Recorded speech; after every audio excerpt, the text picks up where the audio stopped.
السلام علیکم ورحمۃ اللہ وبرکاتہ۔ عموماً میاں بیوی کے جھگڑے کے حوالے سے ہم علماء کرام سے اس کے متعلق پوچھتے رہتے ہیں کہ میاں بیوی کے درمیان جھگڑا کیسے ختم ہو۔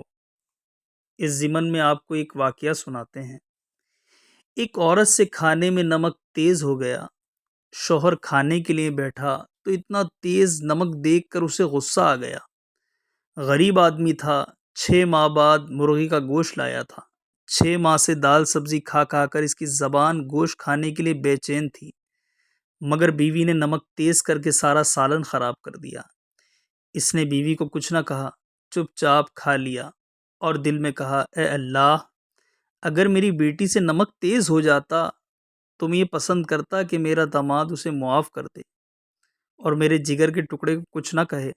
میری بیوی بھی تو کسی کے جگر کا ٹکڑا ہے، کسی ماں باپ کی بیٹی ہے اور سب سے بڑھ کر تیری بندی ہے۔ اے اللہ، میں اسے تیری رضا کے لیے معاف کرتا ہوں۔ کچھ عرصے بعد جب اس کا انتقال ہو گیا تو ایک اللہ والے نے اسے خواب میں دیکھا اور پوچھا، بھائی تیرے ساتھ کیا معاملہ ہوا؟ اس نے جواب دیا کہ مجھے اللہ کے سامنے پیش کیا گیا اور اللہ تعالی نے مجھے میرے گناہ گنوائے کہ تو نے فلاں گناہ کیا، فلاں گناہ کیا۔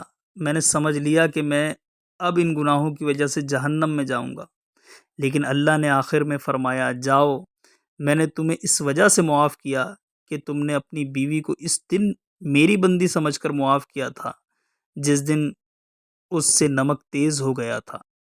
تو نے اسے گالی نہیں دی، ڈنڈا نہیں مارا، تم نے اس کی خطا میری رضا کے لیے معاف کی تھی، تو آج میں تم کو معاف کرتا ہوں۔ اگر آپ کو ہماری ویڈیو پسند آئی تو لائک ضرور کیجیے گا، شیئر ضرور کیجیے گا، اور ابھی تک اگر آپ نے ہمارے چینل کو سبسکرائب نہیں کیا تو سبسکرائب ضرور کیجیے گا۔